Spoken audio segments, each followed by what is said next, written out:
2 days after being sworn in as president, Bill Clinton issued an executive order that allowed federally funded agencies to refer low-income women for abortions. He also directed that American dollars could be funneled to organizations that promote abortion in foreign countries. The Aid to Families with Dependent Children program is the worst boondoggle ever created. When a sullen black woman of 17 or 18 can decide to have a baby and get welfare and food stamps and become a burden to us all, it's time to stop. Dr. Edward Allred, abortionist, 1980. Edward Allred is the owner of one of the largest chains of abortion clinics in the United States. Not long before Allred made this statement, the Los Angeles Times had reported that his California facilities were handling referrals made by Planned Parenthood. Even as late as the 1960s, the wealthy elite who made up the eugenics movement never tried to hide the fact that their agenda was driven by financial considerations as much as it was driven by the desire to create racial purity. A good example of this was seen in 1967 when eugenicist and Nobel Prize winner Dr. William Shockley caused a national uproar when he stated that it was a waste of taxpayer money to create better schools and welfare programs for what he called ghetto Negroes. He claimed to have research showing that people of African descent are genetically inferior to whites in intelligence and simply not smart enough to take advantage of programs designed to help them. To save taxpayer money, he proposed that the U.S. government implement forced birth control to lower the reproduction of the inferior classes and then issue certificates to become pregnant that would be sold on the New York Stock Exchange. Shockley was a National Committee member of Planned Parenthood and a featured speaker at least one Planned Parenthood conference. When Florida abortion clinic owner Joyce Tarnow appeared on a local talk show, she gave the following reply when asked what America should do to help impoverished nations that are facing starvation or other natural disasters. Time is running out for us. In 1968, Dr. Paul Ehrlich wrote The Population Bomb. And in that book, he stated a thesis that what we should be doing is helping those nations that have a reasonable chance of being able to produce their own food supplies. Those that cannot do that for whatever reason, those people have to just sink or swim on their own. And what we do is try to help those societies become self-sustaining that have a chance to learn how to fish in order to feed themselves. Wait a minute. Are you I just want to make sure this is clear. Are you advocating, or was he advocating, basically writing off people that have no hope of ever because of the climate or whatever problems of feeding themselves? Sort of like survival of the fittest? Or... Right. And the thing is... You agree with that? Yes, I do. The more people you help to survive, the more people are going to be reproducing and having children beyond what we can reasonably hope to have so that we can educate and house and feed these people. When Joyce Tarnow retired in 2004, she told a local newspaper that she had tried to get as many people sterilized as are in my way. She also restated her views on foreign aid, saying that the United States should help those countries that can prosper, but let the others wither on the vine. Citing Haiti as an example, Tarnow said that the Haitian people should be made to stew in their own juices because they had destroyed their environment. In order to really understand the role money plays in the eugenics movement, it is important to keep in mind that its original mission was not to make a profit, but to eliminate a group of people that the elite saw as a financial burden because of things like welfare, crime, taxes, and so forth. And when you look at the wealthy individuals and corporations that fund the modern eugenics movement, you see that this is not really changed. You also see that these people are willing to pay out big money to those who can carry out their agenda. And when Planned Parenthood figured this out, they volunteered for the job. The result is that money has been poured into this organization to the point that Planned Parenthood is now a billion-dollar multinational corporation that operates the largest chain of abortion clinics and birth control facilities in America.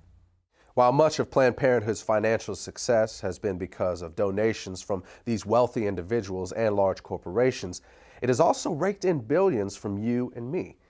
In 2006 alone, despite having made over $60 million in profit, Planned Parenthood received about $350 million from the U.S. government. And in 2009, Planned Parenthood will receive approximately $1 million every single day from the American taxpayer.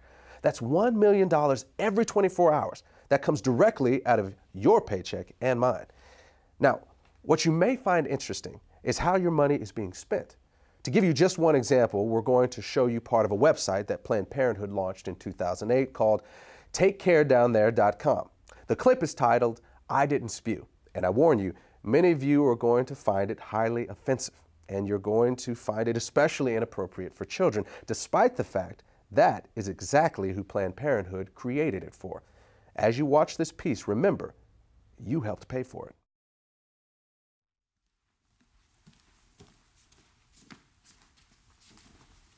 Whoa, guy, where's the prophylactic?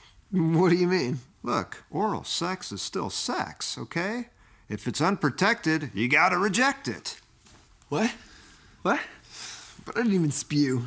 Guys, doesn't matter. Look, if you're having sex or you're getting some blowjays or whatever, you need to use a condom, because you could catch a sexually transmitted infection, even if you don't spew.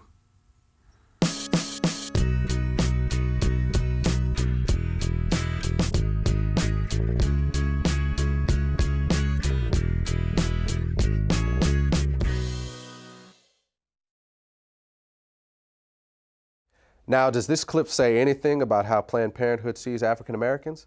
You'll have to judge that for yourself. But there's no doubt that if this same video had been made by a bunch of white supremacists or the Ku Klux Klan or some neo-Nazi group, we would all understand the symbolic message behind it. In 2007, Live Action Films of California conducted an undercover investigation of Planned Parenthood offices in several states. Under the direction of the organization's president, Lila Rose, the goal of the project was to determine whether Planned Parenthood officials would accept financial donations on the condition that the money would only be used to eliminate African Americans. The following clips are from the actual recordings of those conversations. When I underwrite abortion, does that apply to minorities too? If you specifically want it to underwrite an abortion for a minority person, you can target it that way. You can specify that that's how you want it spent. Okay, yeah, because there's definitely way too many black people in Ohio, so I'm just trying to do my part. Okay, whatever. Well, blacks especially need abortions too, so that's what I'm trying to do. Well, for whatever reason, we'll accept the money.